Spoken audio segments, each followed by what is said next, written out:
അല്ലെങ്കിൽ പോലീസ് ഒരു കാര്യം ചെയ്യും, മറ്റേ മോട്ടോർ വെഹിക്കിൾ ഡിപ്പാർട്ട്മെൻറ്റും ബാക്കി എല്ലാവരും പറയുന്ന പോലെ അല്ല, നിങ്ങൾ ഫോട്ടോ എടുത്തയക്കും, ഞങ്ങൾ പിഴ അടയ്ക്കാം. ഞങ്ങൾക്ക് പൊടി കൊള്ളാനും AC-യിൽ നിന്നിറങ്ങി യൂണിഫോം വേർക്കാനൊന്നും പാടില്ല, അതുകൊണ്ട് നിങ്ങൾ ഫോട്ടോ എടുത്തയക്കൂ എന്ന് പറഞ്ഞ പോലെ ഞങ്ങൾ ഫോട്ടോ എടുത്തയക്കുമ്പോൾ പകുതി കമ്മീഷൻ ഞങ്ങൾക്ക് തരും. കാരണം ഞങ്ങളല്ലേ പുറത്തിറങ്ങി ഫോട്ടോ എടുത്ത് മൊബൈൽ ചാർജ് ചെയ്തൊക്കെ ചെയ്യണ്ടേ. അപ്പം ഇതിൻ്റെ ഒരു വിഹിതം ഞങ്ങൾക്ക് തരുമോ?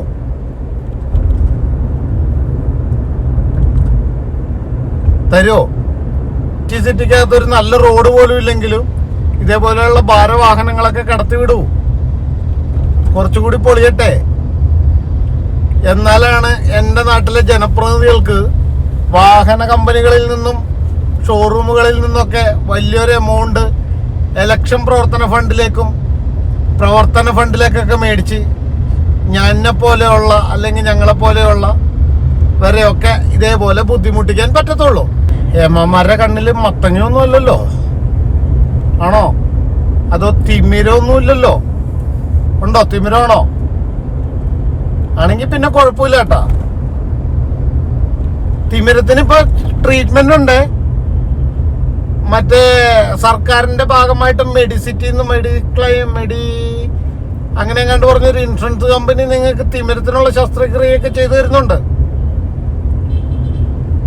കണ്ണട വേണമെങ്കിൽ ഞാൻ അടുത്തുള്ള ഒരു കണ്ണട കടയിൽ നിന്ന് ഞാൻ ഏൽപ്പിച്ചു തരാം. ട്രെയിലർ ലോറികൾ കംപ്ലീറ്റ് ഇപ്പൊ റോട്ടിൽ കൂടെയാണല്ലോ. പോലീസുകാരും ഉത്തരവൊക്കെ മറന്നോ? കണ്ടെയ്നർ ലോറികൾ സിറ്റിയിൽ കയറാതെ പോകാൻ വേണ്ടിയിട്ടാണ് കണ്ടെയ്നർ റോഡ് എന്ന് പറഞ്ഞ റോഡ് തന്നെ നിർമ്മിച്ചത്. കാരണം ഇതിൽ കൂടെ അമിത ഭാരമുള്ള വാഹനങ്ങൾ പോകാതിരിക്കാൻ. അപ്പൊ ഫുൾ ടൈം ഇതിനകത്ത് ഇത് തന്നെയാണല്ലോ.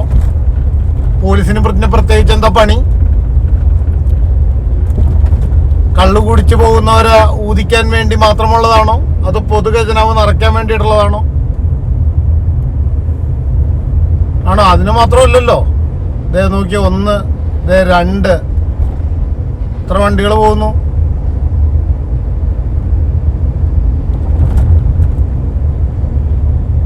നിയമം മാറ്റിയിട്ടൊന്നുമില്ലല്ലോ. അപ്പുറത്ത് കൂടി കണ്ടെയ്നർ റോഡ് പണിതിട്ടേക്കുമല്ലേ. കണ്ടെയ്നർ റോഡ് തടസ്സമാണെങ്കിൽ നിങ്ങൾ പറയുന്നത് ശരിയാണ്, ഞാൻ അംഗീകരിച്ചു. ഇതങ്ങനെയല്ലല്ലോ, ആണോ? നിലവിൽ കണ്ടെയ്നർ റോഡിന് പണിയൊന്നുമില്ല, പണിയൊക്കെ പൂർത്തീകരിച്ച് ഫിനിഷ് ചെയ്ത് നല്ല അടിപൊളിയായിട്ട് ഇട്ടേക്കുമല്ലേ. പിന്നെ ഇതേപോലെ വണ്ടികൾ പോകുന്ന എന്തടിസ്ഥാനത്തിലാണ്? 250 രൂപ 200 രൂപ ടോള് വെട്ടിക്ക് ഇതിലെ വണ്ടി കടത്തിവിടാൻ പാടില്ലല്ലോ. അങ്ങനെ തന്നെയല്ലേ നിയമം മാറിയോ?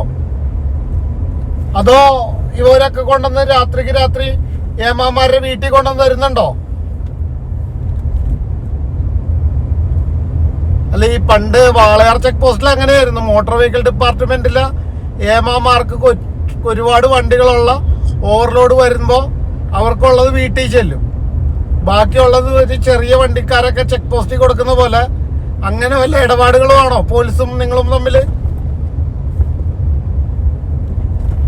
അല്ല, എനിക്കറിയാൻ പാടില്ലാത്തതുകൊണ്ട് ഞാൻ ചോദിച്ചതാണ് കേട്ടോ.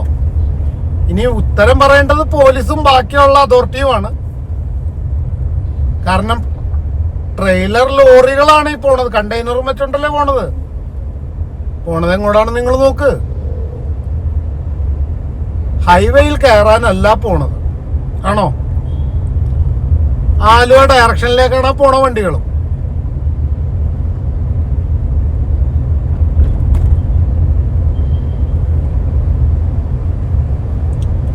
നാട്ടിലെ നിയമങ്ങൾ നിങ്ങൾ മറന്നതാണോ, അതോ മനഃപൂർവ്വം കർത്താവിനുള്ളത് കർത്താവിനും സീസറിനും കിട്ടിയാൽ ഞങ്ങൾ എല്ലാ നിയമങ്ങളും മറക്കും എന്നതാണോ?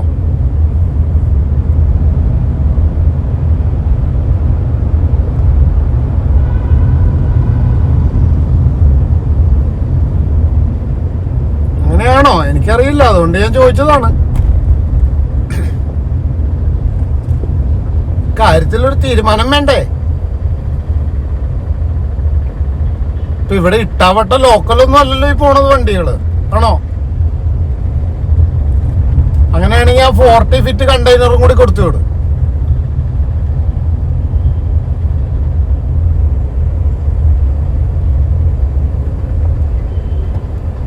നോക്ക്, ദേ പോണു.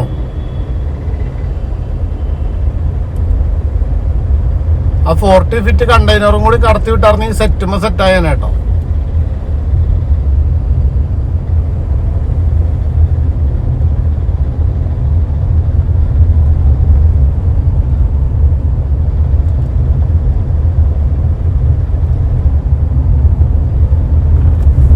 ഇതൊക്കെ 20 ഫീറ്റ് കണ്ടെയ്നർ അല്ലേ? 40 ഫീറ്റ് കണ്ടെയ്നറും കൂടി കടത്തി വിട്. അവരുടെ കയ്യിൽ നിന്നും കുറച്ച് കാശൊക്കെ മേടിക്കുക. ഈസ്റ്റർ ഒക്കെ അല്ലേ, ഏമാന്മാര് സന്തോഷിക്കേ. കൊച്ചി സിറ്റിക്കകത്ത് ഒരു നല്ല റോഡ് പോലും ഇല്ലെങ്കിലും ഇതേപോലെയുള്ള ഭാരവാഹനങ്ങളൊക്കെ കടത്തി വിടൂ. കുറച്ചുകൂടി പൊളിയട്ടെ. എന്നാലാണ് എൻ്റെ നാട്ടിലെ ജനപ്രതിനിധികൾക്ക് വാഹന കമ്പനികളിൽ നിന്നും ഷോറൂമുകളിൽ നിന്നൊക്കെ വലിയൊരു എമൗണ്ട് ഇലക്ഷൻ പ്രവർത്തന ഫണ്ടിലേക്കൊക്കെ മേടിച്ച് എന്നെ പോലെയുള്ള അല്ലെങ്കിൽ ഞങ്ങളെ പോലെയുള്ള വരെയൊക്കെ ഇതേപോലെ ബുദ്ധിമുട്ടിക്കാൻ പറ്റത്തുള്ളൂ.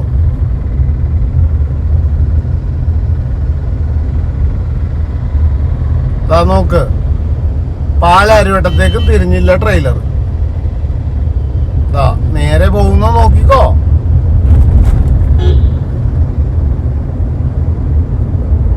ദേ പോണു.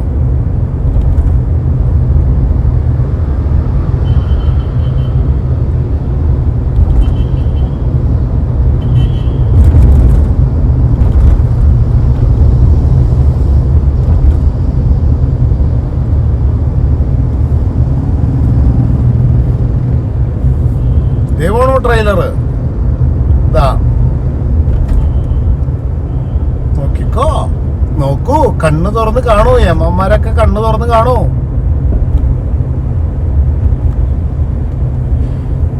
ഏമാന്മാരുടെ കണ്ണില് മത്തങ്ങയൊന്നും അല്ലല്ലോ, ആണോ? അതോ തിമിരൊന്നും ഇല്ലല്ലോ? ഉണ്ടോ? തിമിരാണോ? ആണെങ്കി പിന്നെ കുഴപ്പമില്ല കേട്ടാ. തിമിരത്തിന് ഇപ്പൊ ട്രീറ്റ്മെന്റ് ഉണ്ട്. മറ്റേ സർക്കാരിന്റെ ഭാഗമായിട്ട് മെഡിസിറ്റിന്ന് അങ്ങനെ എങ്ങാണ്ട് പറഞ്ഞൊരു ഇൻഷുറൻസ് കമ്പനി നിങ്ങൾക്ക് തിമിരത്തിനുള്ള ശസ്ത്രക്രിയയൊക്കെ ചെയ്തു തരുന്നുണ്ട്. കണ്ണട വേണമെങ്കിൽ ഞാൻ അടുത്തുള്ള ഒരു കണ്ണട കടയിൽ നിന്ന് ഞാൻ ഏൽപ്പിച്ചും തരാം.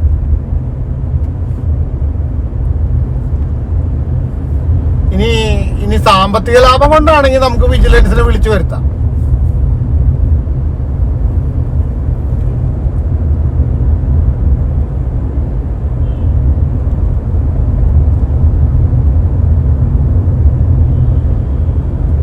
കണ്ടോ, ദേ പോണു.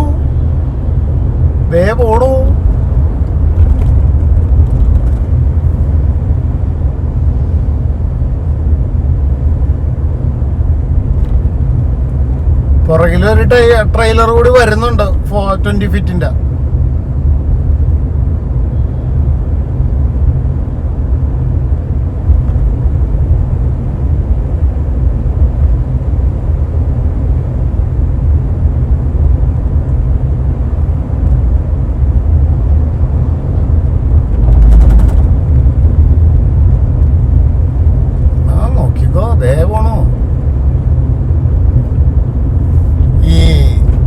പോണ ട്രെയിലർ ലോറി ഇല്ലേ എന്റെ മുന്നിൽ പോണത്, ഇത് റൈറ്റ് സൈഡ് കീപ്പ് ചെയ്ത് പോകാത്ത എന്തുകൊണ്ടാണെന്നറിയോ?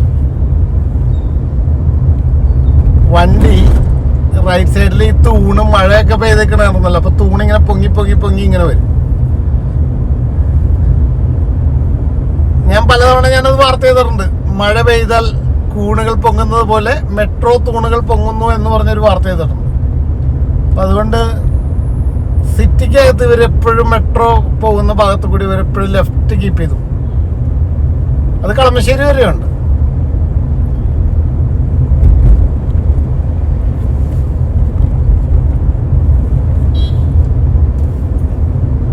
കണ്ടോ, എടപ്പള്ളിക്കും ലെഫ്റ്റിലേക്കും റൈറ്റിലേക്കും തിരിഞ്ഞില്ല. പാലോ ഭാഗത്തേക്കാണ്, കണ്ടില്ലേ? ഇതിൽ നന്നായിട്ട് ഞാൻ എങ്ങനെ കാണിച്ചു തരേണ്ടത് നിങ്ങളിതൊക്കെ ഒന്ന് കാണ്.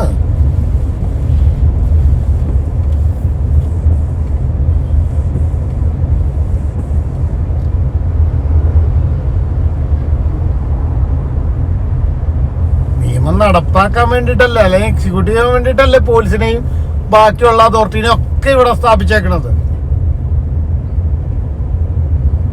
അല്ലാതെ പൊതുഖജനാവ് നിറയ്ക്കുക എന്നുള്ള ഉദ്ദേശം മാത്രമല്ലല്ലോ അതിന്റെ പുറകിലുള്ളത്. ആണോ?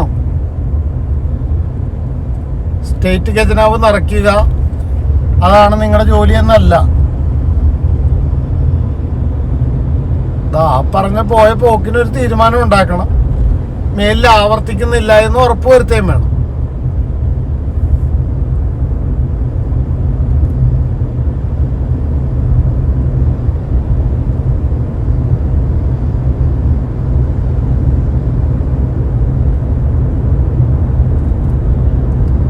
ഉറപ്പുവരുത്തിയില്ലെങ്കിൽ ഇത് ശരിയാവൂലല്ലോ. നിങ്ങൾക്ക് ഇഷ്ടമുള്ള ജോലി ചെയ്യാനല്ലല്ലോ നിങ്ങൾക്ക് ശമ്പളം തന്നിരിക്കുന്നത്.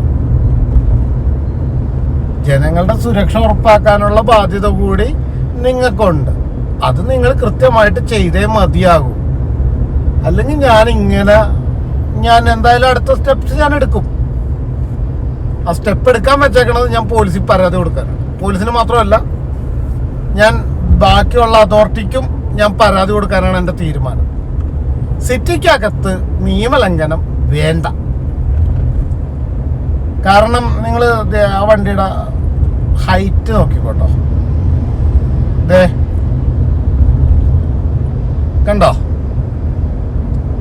ഈ ദുബായിലില്ലേ, GCC രാജ്യങ്ങളിൽ ആ വണ്ടിയുടെ ഹൈറ്റ് കുറച്ചേ വെക്കാൻ പാടുള്ളൂ. അതായത് നമ്മുടെ ഒരു ബൈക്കോ അല്ലെങ്കിൽ ആ പോണ ബൈക്കോ ഇങ്ങോട്ട് മറിഞ്ഞാൽ ടയർ കയറി മരിക്കരുത്, അല്ലെങ്കിൽ ആ ഗ്യാപ്പിൽ വീണ് മരിക്കരുത് എന്നുള്ള ഉദ്ദേശത്തിന്റെ ഭാഗമാണ്. അവിടെ അങ്ങനെയൊക്കെ നല്ല നല്ല ദീർഘവീക്ഷണങ്ങൾ നടത്തുമ്പോൾ ഇവിടെ നിയമമുണ്ട്. നിയമം ഞങ്ങൾക്ക് കർത്താവിനുള്ളത് കർത്താവിനും സീസറിനുള്ളത് സീസറിനും തന്നാൽ ഞങ്ങൾ നിയമം ലംഘനം നടത്തും എന്നതാണ് ഇവരുടെ ശൈലി. അത് ശരിയാവണേ എങ്ങനെയാ? അതിനെതിരെ ഞാൻ എന്തായാലും പരാതി കൊടുക്കാനാണ് ഇനി എൻ്റെ തീരുമാനം.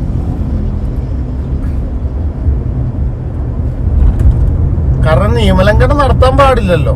നിയമമുള്ള രാജ്യത്ത് നിയമലംഘനം നടത്തി കഴിഞ്ഞാൽ നാളെ ആർക്കും കാണിച്ചൂടെ? പണ്ട് ലോകത്തിലെ ഏറ്റവും വലിയൊരു വ്യവസായി ഹൈക്കോടതിയിൽ വ്യാജരേഖ ചമച്ച പോലെ. അപ്പൊ നാളെ ആരും കൊണ്ടൊന്ന് വ്യാജരേഖ ചമയ്ക്കൂലേ എന്ന് പറഞ്ഞ അതേ പ്രവൃത്തി തന്നെയാണ് ഈ കാണിച്ചതും. ഇത് ശരിയായ ഒരു കീഴ്വഴക്കമല്ല എന്നേ ഞാനും പറഞ്ഞോളൂ.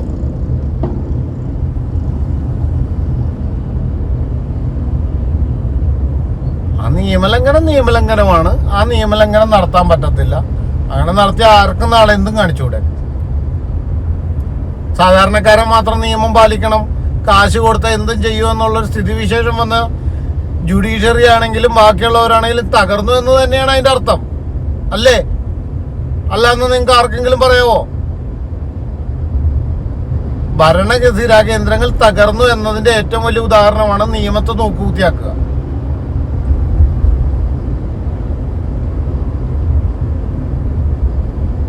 നിയമത്തെ നോക്കുകുത്തിയാക്കി പോകുമ്പോ എന്ത് പറ്റും?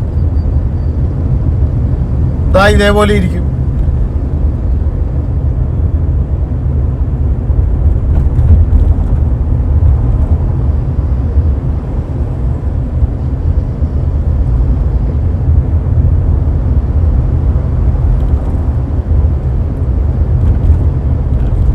ഇപ്പൊ അപ്പുറത്ത് കൂടി കണ്ടെയ്നർ റോഡ് കണക്ട് ചെയ്യുന്നേ.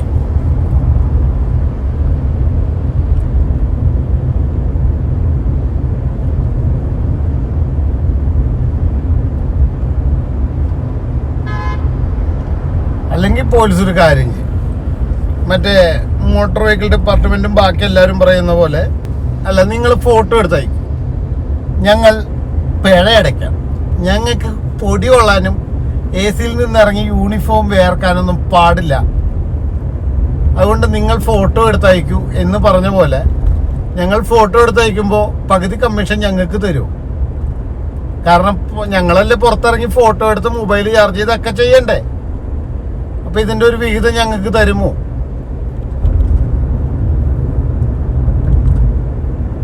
തരുമോ? ഇതേ കണ്ടെയ്നർ റോഡ് എത്താറായി. അപ്പം അപ്പുറത്തും ഇപ്പുറത്തും കണക്ടിവിറ്റി വരും.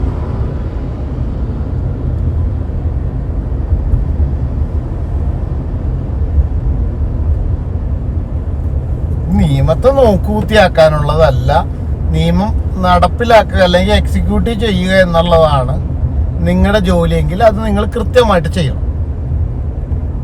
അല്ലെങ്കിൽ നിയമം ഇല്ലാതിരിക്കണം. നിയമം ഇല്ലാത്തതുമല്ല, നിയമം ഈ രാജ്യത്തുണ്ട്.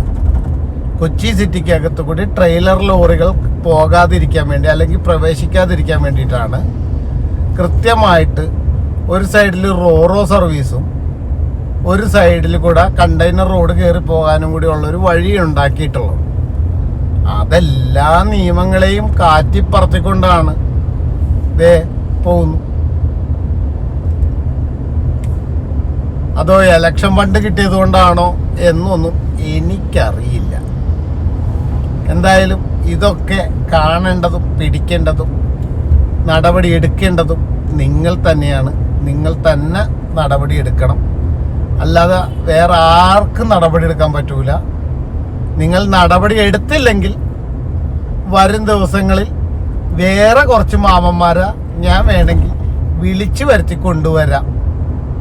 എന്നെ കൊണ്ട് ഇത്രയൊക്കെ സാധിക്കും. എന്തായാലും ദേ അപ്പുറത്ത് കൂടി വരണ്ട, കണ്ടെയ്നർ റോഡിലൂടെ വരണ്ട, ദേ ആ റോഡിലേക്കാണ് ഇപ്പം അവന്മാരെയൊന്ന് മുട്ടണത്. കണ്ടോ? നോക്കിക്കോ.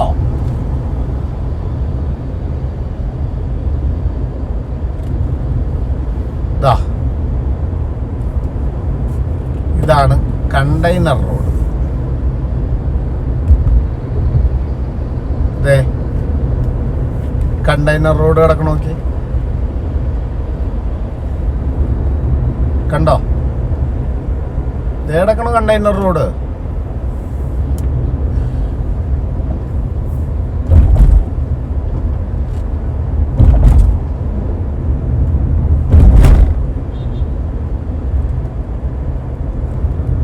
കണ്ടെയ്നർ റോഡിൽ കംപ്ലീറ്റ് വണ്ടികളാണ് വളവിൽ കിടക്കണത്. നാളെ ആവട്ടെ, നാളെ അതിന് ഞാൻ വാർത്ത പറയുന്നുണ്ട്. നാളെ ഞാൻ അവിടെ വന്ന് ഞാൻ ചോദിക്കും.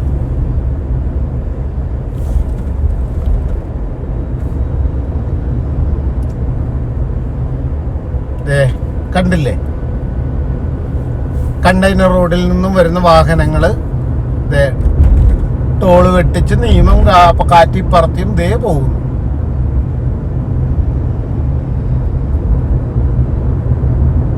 കണ്ടില്ലേ?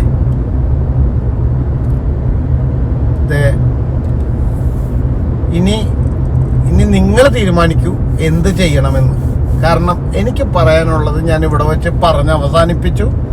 നന്നാവാനുണ്ടെങ്കിൽ നിങ്ങൾക്ക് നന്നാവാം, അല്ലെങ്കിൽ നന്നാക്കാനുള്ള വഴി എന്താണെന്ന് നിങ്ങളെ ഞാൻ കാണിച്ചു തരാം എന്ന് പറഞ്ഞുകൊണ്ട് നിർത്തുന്നു. നന്ദി, നമസ്കാരം.